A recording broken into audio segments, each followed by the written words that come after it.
Okay, think about walking into a really busy hospital. You hear the beeping machines, the hurried footsteps, those hushed conversations. It's just this constant flurry of activity, isn't it? It really is a controlled chaos almost. Exactly. But beneath all that, the visible stuff, there's something else going on. A powerful, unseen force. This relentless current of health data. Mm. Every single patient interaction, every vital sign recorded, every lab result, hmm it all feeds into this massive flow. It's like a digital river running right through modern healthcare. It's actually astonishing when you stop and think about the sheer volume of it all. Yeah, Every heartbeat captured by a monitor, every pill logged, every little symptom someone mentions, it just adds up to this enormous continuous stream. and not just in one place, right? This is happening everywhere all the time. Exactly. Countless hospitals, clinics, labs, all generating this data every single day. So this seemingly chaotic torrent of individual bits of information, like a single blood sugar reading or a quick note in a chart, maybe a prescription, it doesn't just disappear, does it? No, not at all. It actually starts this pretty extraordinary transformation. It evolves From raw, isolated pieces into what? into really powerful insights, insights that can genuinely reshape the care one specific patient gets or, optimize how an entire hospital works. Or even bigger, like national health policy. Absolutely. It scales up. These insights influence decisions at all levels. Okay, so that really clarifies the mission for this deep dive then. We're here to sort of shine a light on that journey, right? The one that's often invisible. Precisely. Our goal is to understand how these initial fragments of data get captured in the first place, the fascinating processes they go through to become meaningful, and then ultimately how they actually drive the critical decisions shaping healthcare. And the sources feeding this river are so diverse. You've got the vital signs from monitors, Right. the detailed notes nurses write down, the lab results. And crucially, what patients themselves tell us, their symptoms, their experiences, that's data too. So the big question is, how do you extract the signal from all that noise? How do you make sense of it? Well, that's exactly what we're diving into today. Think of this as your shortcut to understanding this really fundamental but often hidden process in modern medicine. All right, let's do it. Let's trace this river back, right back to the source of the patient's bedside, where the raw material first gets gathered. Yeah, this is where it all kicks off. And one of the most pivotal elements here is the electronic health record, the EHR. Okay, the EHR. Most people probably think of it as just a digital version of the old paper chart, maybe. Well, yes and no, it is that, but it's so much more dynamic, much more capable. It's really the central hub for a patient's entire health story.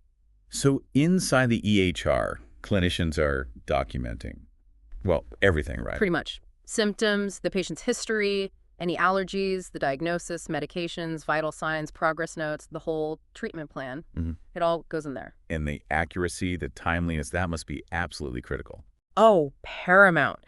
Think about it. A simple slip-up entering a drug dose or a delay in noting a critical change. Right. It can have huge consequences. Right. Not just for that patient, but it also compromises the reliability of the data as it moves downstream for analysis later. And it's not just people typing things in anymore, is it? There's this explosion of data coming directly from devices. Huge explosion. You've got monitors and ICUs constantly streaming physiological data, heart rate, oxygen levels, you name it. Pacemakers. Defibrillator. Yep, recording detailed heart rhythms, insulin pumps, tracking glucose and insulin delivery minute by minute. And even the stuff we wear, right? Smartwatches, fitness trackers. Absolutely. Capturing activity, sleep, heart rate variability. And the really interesting thing, especially around now, May 2025, is how this patient-generated data is increasingly being integrated into the EHRs. It's happening more and more. Wow. Plus, you've got all the imaging data, x-rays, MRIs, CT scans, ultrasounds. lab results, blood tests, tissue analyses. Are those getting integrated too? Increasingly, yes. Instead of being separate reports floating around, they're being woven into that central EHR. It creates a much richer, more complete picture of the patient. And you mentioned patient input earlier. There's a more formal way that's captured now too, isn't there? Patient-reported outcomes. Yes, PROs. This is direct feedback from you, the patient.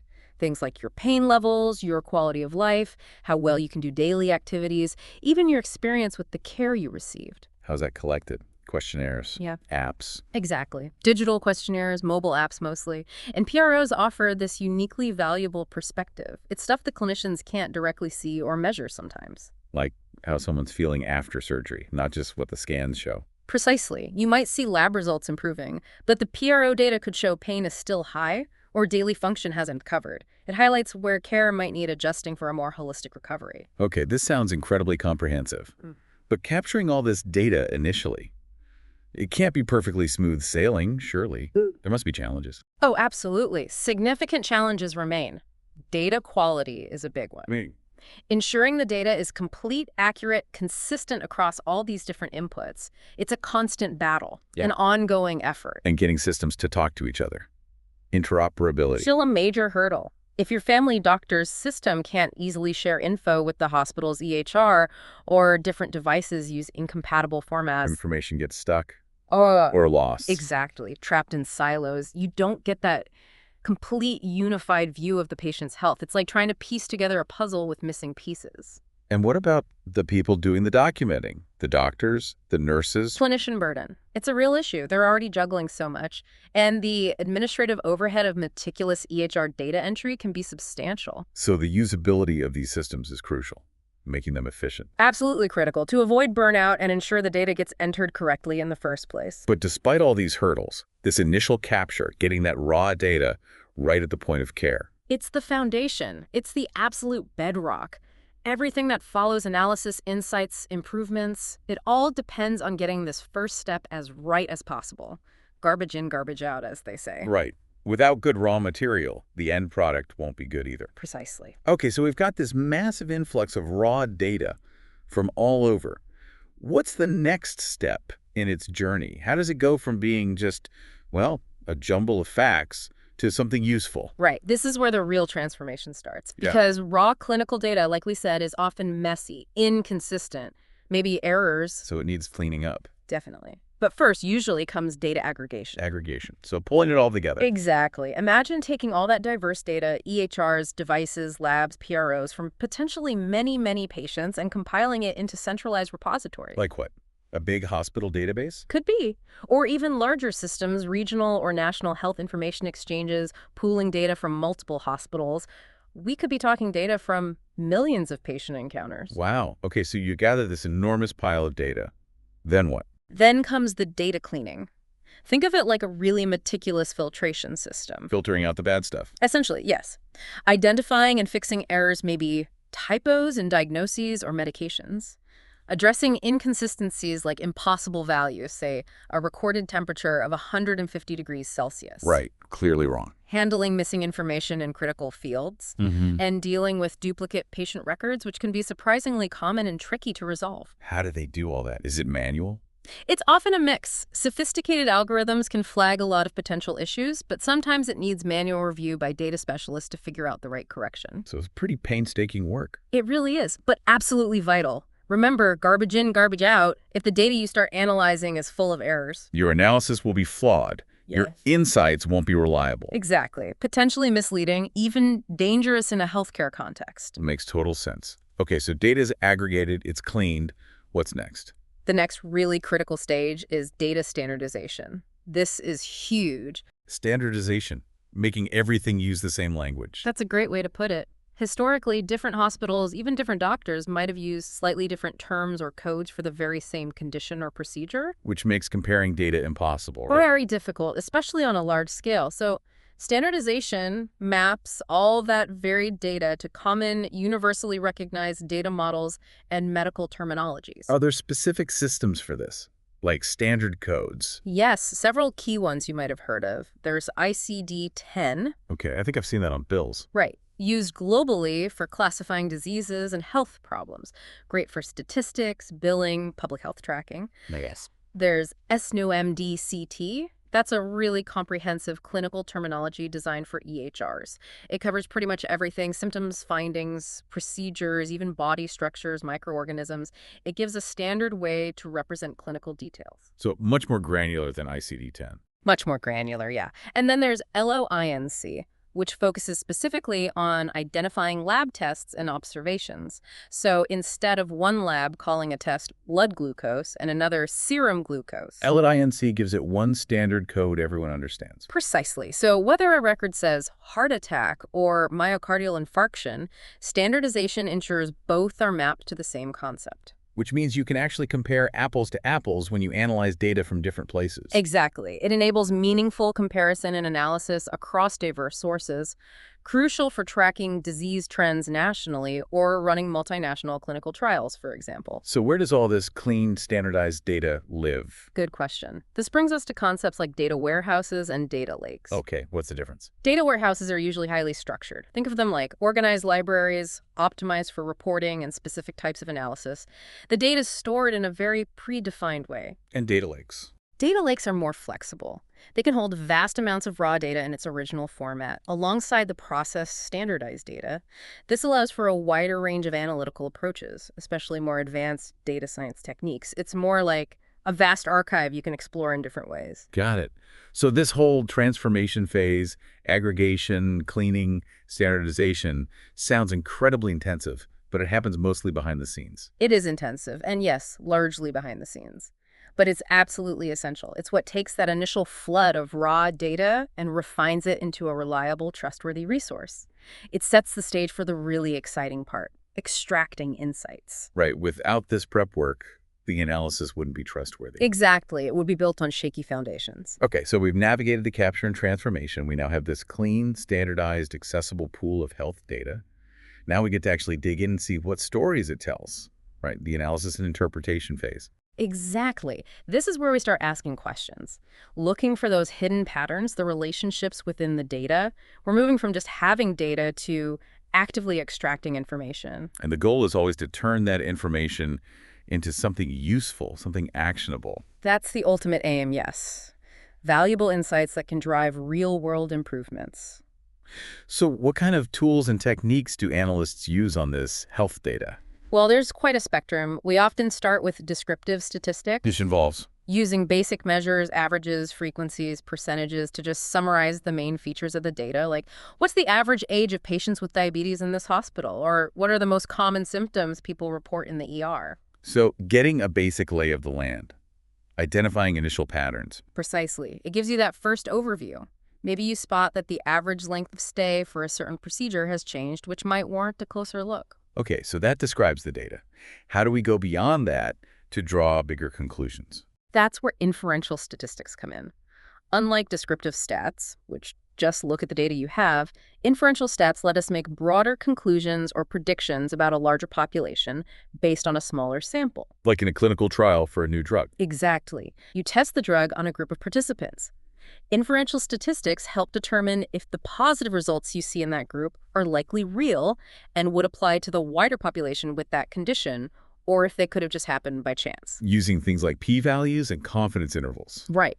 Those are tools to assess the statistical significance, the strength of the evidence.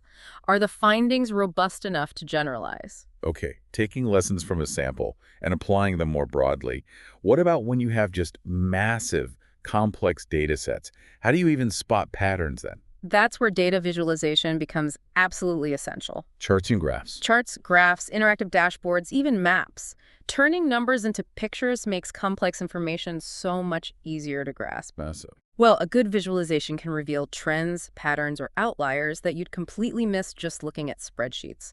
Think of a line graph showing infection rates rising or falling in a hospital. Or a map showing hotspots for particular disease. Exactly. Or a hospital performance dashboard giving managers a real-time overview of key metrics.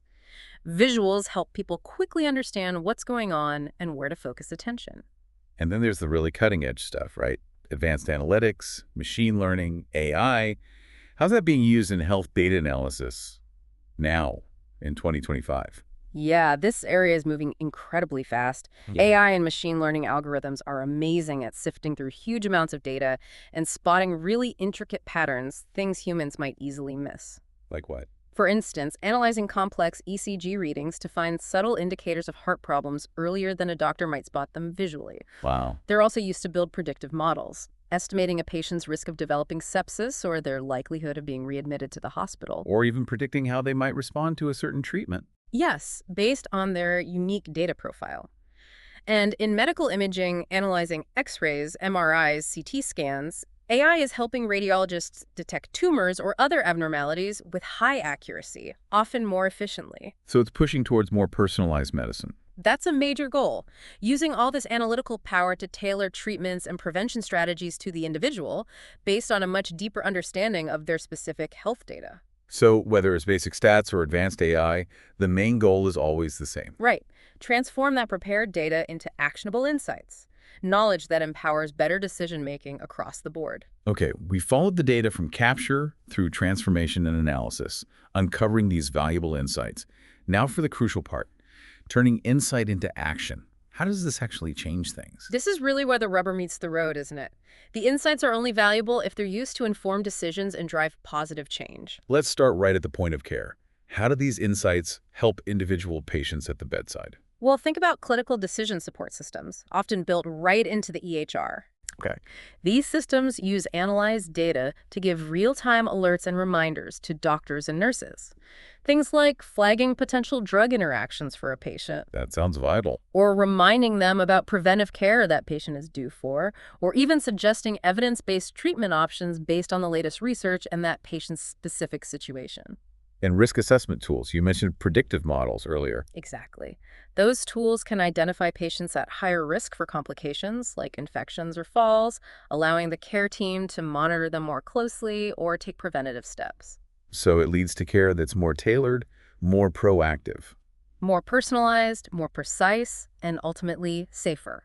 For example, an alert predicting sepsis risk based on subtle vital sign changes could trigger earlier intervention and potentially save a life. That's powerful. What about for the teams, the departments within a hospital? At that level, aggregated data is huge for quality improvement. Teams can look at their collective patient outcomes. To see how they're doing overall. Yeah, and to spot trends. Maybe identify parts of their workflow that aren't working optimally. And then, importantly, they can measure if the changes they make actually work. Can you give an example? Sure, a surgical team might analyze their data on post-op infections. They figure out contributing factors, maybe revise some procedures or care protocols. And then they track the data to see if infection rates go down. Exactly. Or a primary care clinic might use data to see how they're doing on cancer screening rates and figure out how to improve patient outreach if needed. So it's about understanding performance and driving continuous improvement. What about hospital leadership? How do they use this data? Administrators rely heavily on this information for strategic decisions.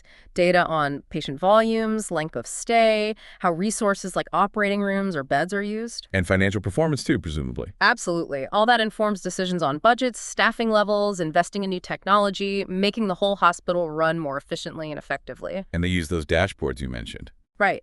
Quality dashboards track progress on safety goals, patient satisfaction, key performance indicators. It helps them monitor the overall health of the organization.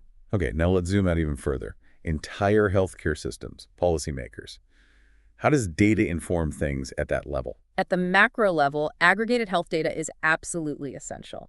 It shapes public health initiatives, informs health policy development, guides how resources are allocated across a region or country. How so? Well, data on disease prevalence where certain illnesses are common helps public health agencies target prevention efforts, design awareness campaigns, and decide where research funding is most needed. And it can highlight inequalities. Definitely. Data showing disparities in access to care or health outcomes between different groups can drive policies aimed at improving health equity. And we saw this during the pandemic, didn't we? The critical role of real-time data. Absolutely crystal clear. Tracking case numbers, hospitalizations, vaccine uptake, that real-time data was vital for informing public health responses, lockdowns, resource shifts, everything. Data on hospital capacity, for instance, directly informed decisions about surge planning. It's incredible, really, how those tiny bits of data from one person's bedside encounter can ripple outwards and end up influencing national strategy. It really is. It underscores the cumulative power of well-managed health information. Individual data points combining to create that bigger picture for smarter decisions at every level. So looking ahead, what's the ultimate goal here? Where is this journey of health information taking us? Well, the big vision, the aspiration for many, is something called a learning health system. A learning health system. What does that mean exactly? Imagine a healthcare system where everything is aligned, the science, the data systems, the financial incentives, even the culture, all geared towards continuous improvement and innovation. How would that work in practice? In this ideal system, data from literally every patient encounter gets collected, analyzed, and the insights are fed back rapidly, almost in real time, to everyone who needs them. clinicians, patients, administrators, researchers. So it becomes a continuous loop. Care informs research, research improves care. Precisely. Everyday care generates data that fuels research, and the findings from that research are quickly translated back into better clinical practice. It's dynamic, self-improving, constantly learning from its own experiences, a virtuous cycle. That sounds like a powerful vision. What's driving us towards that? What advancements are helping? Several key things. We're seeing constant progress in data science, especially AI and machine learning, letting us pull deeper insights from complex data. Better analysis tools. Right. Also, huge efforts are underway to improve interoperability, getting different systems to share data seamlessly and securely, breaking down those silos we talked about. Making the data flow more easily. Plus, there's a growing focus on patient engagement and integrating patient-generated data for a more complete health picture. And privacy. That must be crucial. Absolutely. There's a lot of work on enhanced privacy-preserving technologies, ways to use the data for learning and improvement while rigorously protecting patient confidentiality. That's non-negotiable. So it seems like while there are definitely still challenges, the direction is clear. Towards a healthcare system that's much more data-driven, agile, responsive. Absolutely. The trajectory is undeniable, and the potential benefits for patients, for public health, are just enormous. Well, this has been quite the journey we've traced today. From that initial data point at the bedside through all the transformation and analysis, right up to influencing major health decisions. It really has, and it just highlights the incredible potential locked within health data, doesn't it? Potential to improve outcomes, boost efficiency, enhance safety, speed up research, and really advance public health. It really drives home that power connection, how small pieces of information combine to create this larger picture, enabling smarter choices. But with that power comes immense responsibility, right? We absolutely have to keep focusing on privacy, security, and equity, ensuring this data is used responsibly, ethically, transparently, in a way that truly benefits everyone. Couldn't agree more. A crucial point to remember. This has been a fascinating deep dive into the life cycle of health information. Now, something to leave our listeners thinking about. As AI becomes increasingly sophisticated in analyzing our most personal health data, what are the deeper ethical considerations we all need to grapple with?